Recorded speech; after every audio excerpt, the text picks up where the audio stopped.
Today on the Sartorial Chef, it is elevated bar food. I am kicking things off with my Greek take on a classic Canadian poutine. Then for dessert, it's peanut butter fudge brownie sundaes. And last but not least, my take on a classic lemon drop. So why don't you pull up a chair and dine with me? The Sartorial kitchen, everybody. I hope everybody had a lovely holiday. I sure did. It feels like forever. But here we are again. Spring is on the way. And I have got a new menu for you guys this season. I'm super excited. So, by the title, you're thinking that I'm making a traditional Canadian poutine. And that is not correct.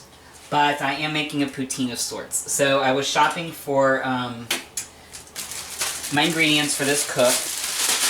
And I said, I don't want to just do a classic poutine. Plus, the duck fat in the duck is like really expensive. And I try to be economical for you guys. So I said, you know, let's do chicken instead. But what can I do besides just frying the chicken and gravy and blah, blah, blah? I said, you know what? Let's go Greek. And that is exactly what we're doing today. So I'm starting by making a marinade for my chicken. So I've got some, just some plain Greek yogurt here. Just a small container. That's going to go right into the bag. Now I also need some garlic. I've got my preserved garlic here. You know me. I like the preserved garlic because you get some of that oil, which has a lot of flavor in it. So that's going to be about a tablespoon of that. And to that, I've also got some dill.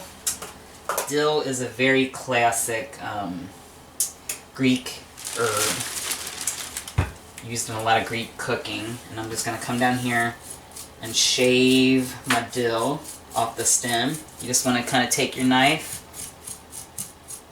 and move away from the stem, and you'll get all that dill off the stem. So that's just one package of dill that is going to go into the marinade. Make sure we get all that dill. We don't want to leave any flavor behind. Now to this, we're going to add some salt. I'm going to add about a teaspoon of salt. That sounds like a lot, but we want this chicken to have really good flavor here. And then some pepper. I'm going to add about half a teaspoon of black pepper just to give it a little kick. And last but not least, one whole lemon. Now, I'm going to roll this lemon first. You know, I always roll my lemon to release the juices. But I want multiple parts of this lemon, so I'm going to get the zest first. Now, the zest, I'm going to do a couple things. I'm going to put a little of the zest in my marinade. But I'm also going to save some zest to dress the fries with. The fries we're going to dress with a little lemon garlic oil. It's going to be so good. I know what you're thinking. You're thinking potatoes and lemon. Guys, it works, trust me. You wouldn't think so, but it does. Potatoes can be really heavy, especially when they're fried. So to add something like the lemon, it's going to brighten it up. It's going to add a nice layer of flavor to the dish. And you know I'm all about layers of flavor, so I'm going to zest this whole lemon. Alright, that is our zest. Now I'll tell you what I'm going to do. This will be what I save for the potatoes, and it's already on here, so I can just set it aside for later. We'll take all of this good lemon here. I'll just use this little container here. All of the zest that hit the table, I'll scoop that up. And that's going to go right into our marinade. I've got my cutting board here. I've got my chicken. Another reason I like chicken, I can usually get it on sale for a pretty good price. So that's the other thing. Because when I was looking, I wanted to do a traditional poutine and get the duck and all that. It just was not, it was not happening. Alright guys, chicken time. We're just going to, almost like nugget-sized pieces. And I'm just going to kind of section this off first.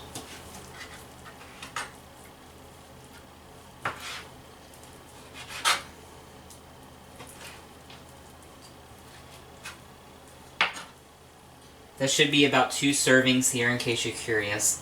Of course, you can always double this recipe if you're feeding more people. We're just going to butterfly that open. Okay, now we're going to take that and throw it right in. I'm going to be careful not to let too much of the chicken touch the outside of the bag because this is going in my fridge and I do want to prevent cross-contamination. Now, let that chicken fall all the way down into that marinade. Beautiful. Seal it up. I'm going to press on it just a little bit, get all that air out of there. If you have a vacuum sealer, even better because that's really going to impart that. And then we're just going to massage that chicken and incorporate all of that lovely marinade onto it. Beautiful. And this is going to go in my fridge. Now while this marinates, I'm going to work on a dessert next. And then we'll finish off our Greek poutine. Stay tuned. Third time, and it is going to be my peanut butter fudge brownies. So we're going to start with my wet ingredients. I'm just going to get a little paper towel here for my shells. I like to start with my eggs first so I can watch for eggshells.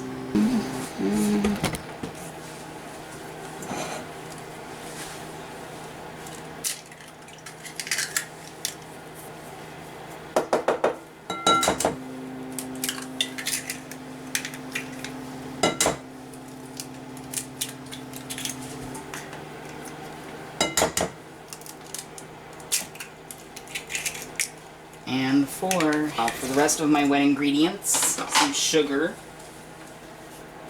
I need 2 cups of sugar. Sounds like a lot of sugar, but this is a dessert, so we want lots of sugar. Now that sound there, I am defrosting some butter in the microwave. I need softened butter for this recipe. But I can go ahead and do my vanilla. I like to use good vanilla here. And you know me, I always just measure with the cap from the bottle. We need a teaspoon, so that's going to be about 2 bottles full. Or caps full, sorry. And let's grab our butter. Right, we're going to slide that butter right in. I always use a plate or a dish or something because the butter is going to melt and it's going to make a mess. If you think about it ahead of time though, you can set the butter out so it's room temperature and that's just fine. It doesn't have to necessarily be melted. Just want it at a consistency you can work with. I always remember it's cold butter for pastry and melted or softened butter for cakes and things like that. And we're going to whisk our wet ingredients. Break those yolks up first and just give it a good stir. You want to cream everything together. If you have a stand mixer, you can do that too. I like to do everything by hand when I can, especially when I'm baking. It prevents like over mixing, but it's perfectly fine for this step here. You just want to make sure everything is well incorporated, and it is. Now we are ready for the dry ingredients. For the dry ingredients, as always, I've got my trusty sieve. I always sift my dry ingredients. Prevents lumps and makes sure everything is incorporated evenly, and it makes it easier to mix. So we're going to start with our flour, all-purpose flour.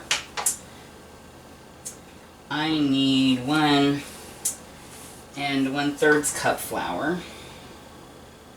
And flour you want to be careful with. You want to keep it nice and light and airy as you're measuring it out, because it can pack itself easily. And you're going to end up with too much flour, which is going to give you a really dense product. And let's see, I need just a little less than that. Alright, that is 1 1/3 cup. Also need my baking powder. I need a ½ teaspoon.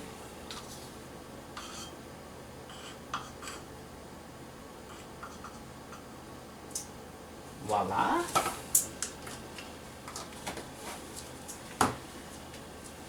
About ½ teaspoon of salt, just a pinch.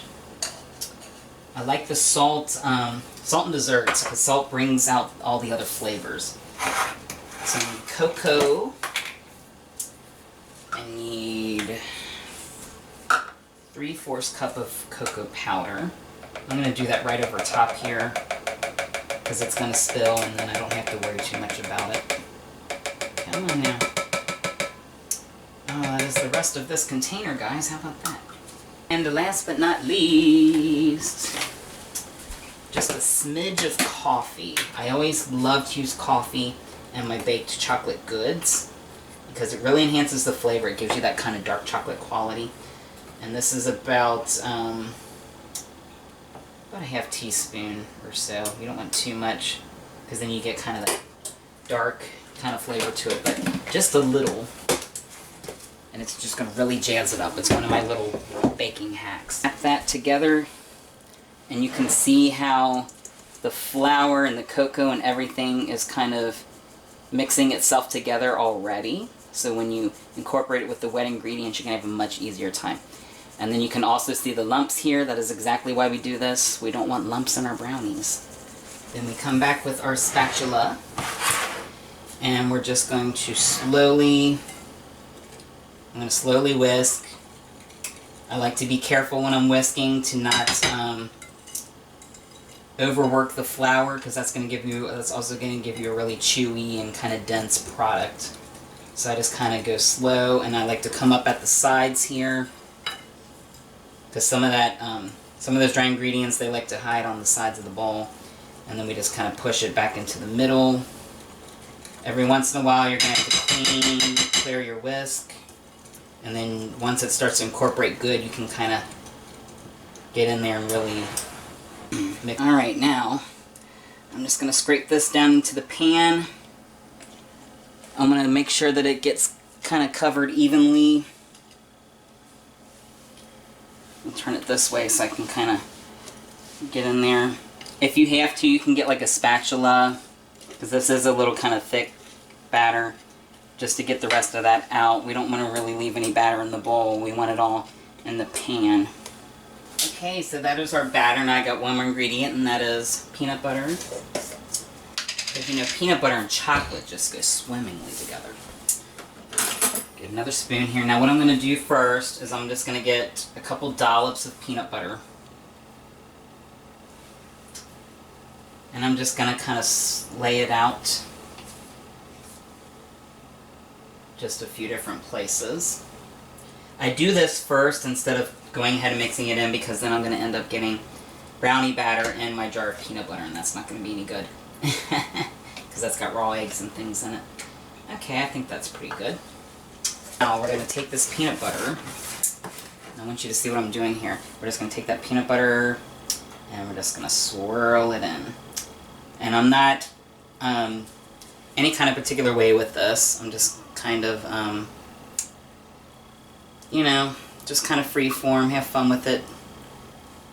You just want to make sure that that peanut butter gets incorporated into the brownie batter, and you don't just kind of leave it all sitting on top. Pretty good. Now this is going to go in the oven. I have already preheated it to 350 degrees. They're going to bake for about 25 to 30 minutes, give or take. If you're ever unsure, always the toothpick test. I live by the toothpick test. Okay, and these guys are ready. And then when they come out, we're going to let them cool off. I've got some ice cream and some other fun things we're going to put with it. It's going to be very decadent, elevated bar food. Okay, we are back. I'm prepping my potatoes now. We need another knife. These are potatoes from my garden. I keep them in my dry storage downstairs. We're just going to cut these up. You can leave the skin on, or you can peel it. It's up to you. I don't really have a preference. I'm going to cut the potatoes in half, and then I'm just going to come through and slice them into planks. And then you have you'll have some like bigger kind of pieces. You can kind of come and cut those in half. You want your potatoes to be similar in size when you cut them up, so they cook the same. Cook these first. One, that's going to keep the potatoes from oxidizing, so they don't turn brown on you, because that's no fun. While they're still edible, it just has a different kind of look to it. Not very appetizing. And then I'm going to salt the water just a little bit.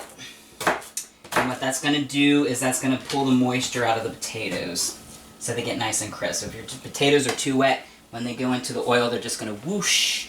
You're going to be wearing oil, and you're going to be taking a trip to the ER. No good. And here we're going to go ahead and get that started. I have got some chicken fat here. I don't know if I mentioned that before. Usually, a poutine, it's potatoes that are cooked in like a duck fat or a foie gras, something like, you know. And that's just, it's a really expensive ingredient. And then sometimes there's like crisp pieces of the duck that's also included, which is just not very plausible today. So I'm taking a little more of an economical route and doing chicken. So I've got my chicken fat there with a little oil, but the chicken fat's going to give it a really nice luxurious flavor, which is what I'm going for here, is elevated bar food. We'll put that aside for now. I'm going to go ahead and kind of set that there for now on a low heat at first, and then I'm just going to run some water over these potatoes. Okay. I think my pan is nice and preheated. I'm just going to plop my chicken down into it. Yum. Make sure we get some of that good marinade out of there. Beautiful. Now normally if I was doing skewers or something, I would do this in a grill pan. But I want this pan so I can have it to make a sauce in for the fries. Because a poutine is usually served, there's like a gravy that goes with it and then the cheese curds. So I'm going to kind of make a little bit of a sauce from what's left over in the pan from the chicken. Chicken going here. I just kind of like to push it around so it cooks evenly. And oh, it smells so good, you guys. The lemon and the dill, so fresh. It's going to be a really fresh plate of fries. Excuse me. Frying these potatoes, and as you can see, there's a lot of stuff going on in that water there, which is exactly why I do this. Keep them from oxidizing. And they're kind of a little soft from the water, and they're just going to get nice and firm and crisp there in our oil. I've already got the oil going. I'm going to turn it up just slightly. I like it on a medium heat. You don't want it too high, because then you kind of get into like that splatter territory. And then I'm just going to lay these potatoes out. This batch of fries is going in. And again, I'm just going to kind of drop them in lightly. I don't want to get splattered on. I also don't want chicken. You want to make sure that it's cooked through 165. 160 to 165 if you're going to let it rest. You don't want it to dry out. Chicken, it's almost like steak. You know how steak you feel. You can kind of poke at it. And the more kind of firm it is, if it gives you some, doesn't give you a lot of bounce back, it's safe to say that it's cooked through. Right now, our fries here. I've got my spider.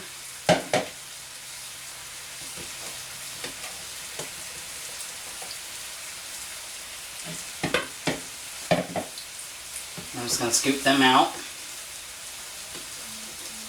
And they're getting some beautiful color on them. Absolutely beautiful. I'm going to turn the oil up just a little bit.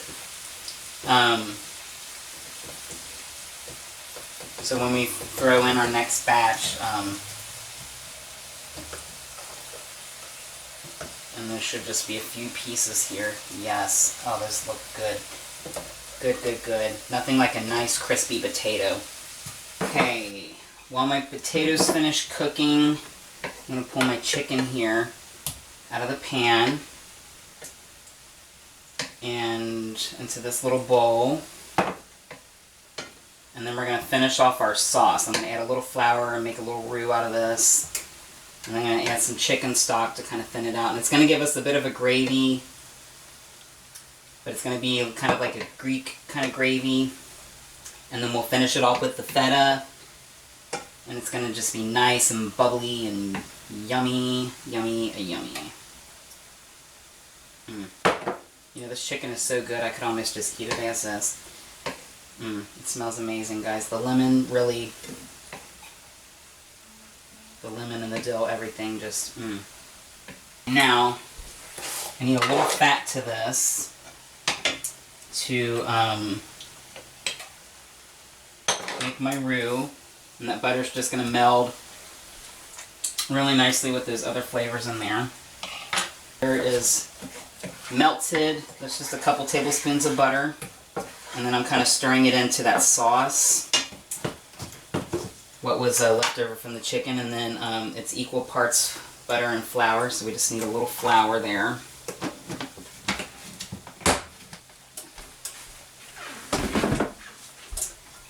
And I'm going to stir that in vigorously. You want to stir that vigorously. You want that flour to incorporate itself into the butter. And you don't want to cook it too long, just enough that that flour is incorporated. You can tell because you'll be able to like smell that flour if it isn't all the way incorporated. Now to our roux, I've got some chicken stock here. Maybe about a half a cup. I don't want too much. And then we're just going to stir the, we're just going to let that roux kind of dissolve into the stock. And it's going to make a lovely little sauce for us. And I'm just kind of eyeballing it. If it starts to get to where it's a little too thick, you can always add some more stock, but it's good to be on the shallow side at first, because if you've added too much, you really can't take it out. So you kind of want to start modestly with the stock. Gravy looks good. Now see what I mean about the broth? Because it thickens up on you. I'm going to add just a hair more, about a tablespoon or so, and just kind of work that in. You want that consistency. You don't want it to be like wallpaper paste, but you want it to kind of hold itself together. That's pretty good. Alright, now the heat's going to come off of that. I'm going to set that aside. And let's finish our fries here. This is the last of our fries. I'm going to go ahead and turn off the oil, let that cool down so I can dispose of it properly. I've got my little grease can there. Oh, guys, nothing like a crispy potato. Now in these fries, I've got some garlic salt here. Always salt your fries, but a little garlic to play in to the rest of what we're doing here. And then, of course, the zest that I saved from earlier. I'm just going to sprinkle that over top. I don't want it all in like one spot. I want each fry to be covered evenly. Okay. And then we're just going to toss those.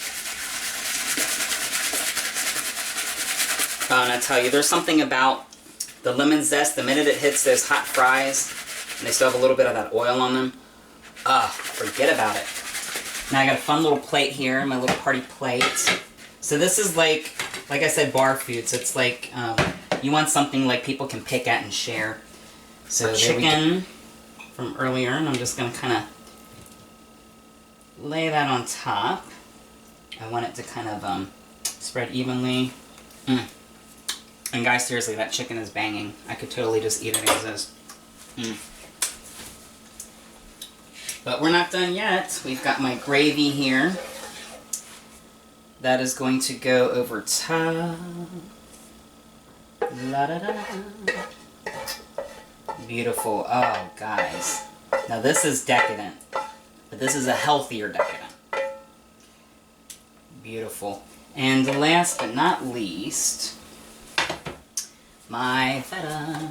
And these are just kind of feta chunks. And this is replacing our cheese curds. And the feta, it's also going to give us a nice kind of salty component. And there you have it. A Greek poutine. Here, I want to get everything on one bite. So I'm going to come in here. I've got my chicken, my crispy potato with that luscious gravy, and ooh, a nice big piece of feta. Mmm. Mmm. Guys, I'm dancing. Mmm. It's great. You can hear the crunch of that potato. You need a really firm, crispy potato. The chicken, nice and moist. That's the yogurt for you. And then you bite into that feta, you just get a burst of this kind of fresh saltiness. And the lemon kind of plays a nice kind of back note. It's not too lemon forward, but you have it there, and it's just a little freshness. It just kind of brightens everything up.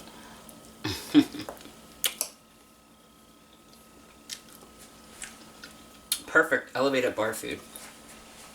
So next we're gonna finish off our brownies, and then we're going to do a fun little cocktail, so stay tuned. Time to get our brownies out.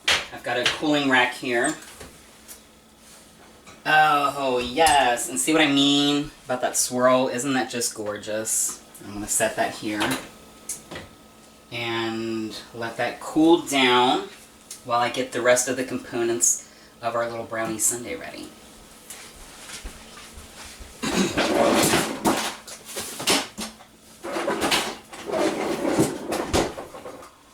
Get ready.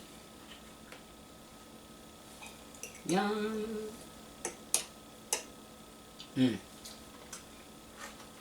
Make sure we get all of that brownie goodness.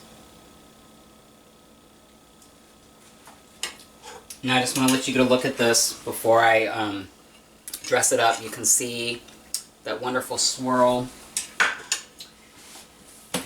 And then I'm going to take my ice cream scoop here.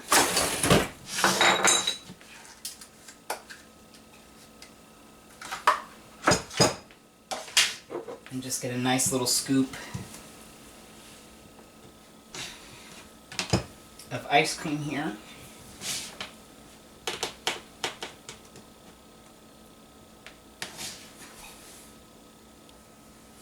Nice. Let's do some of that on top. Nice and decadent.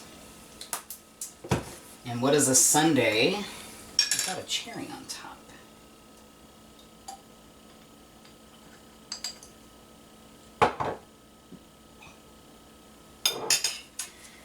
Now tell me that does not look like some elevated bar dessert. And I'm just going to come in here. Yum. My main focus is the brownie, since that's something I actually made myself. But I do want some of that ice cream and everything.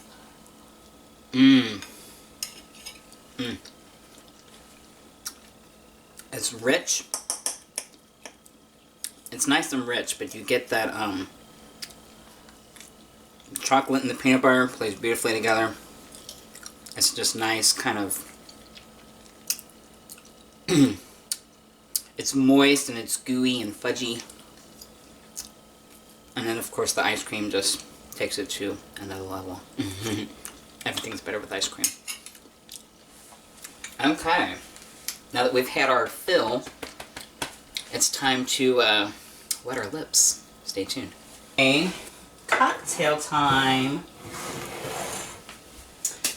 So this is going to be my take on a lemon drop of sorts. It's not going to be Bartender's Guide to Lemon Drop, but it's going to be very flavorful and delicious. So, to start, I've got a little bit of lemonade drink mix. I'm just going to sprinkle some of that on this plate here. We're going to use that to rim our glass. That is not going in our cocktail now. But it's going to make a fun little thing for our glass. I'm going to roll this lemon just a little bit. And we'll cut into it.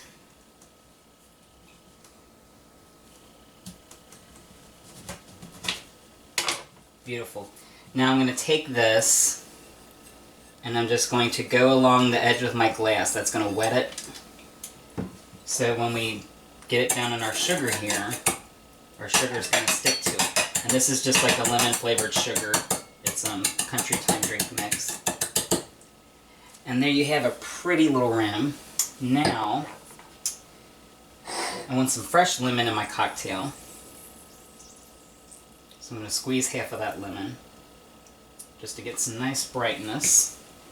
And this is a small lemon, so I think I'll go ahead and squirt the rest of that. Beautiful. To that, flavored vodka.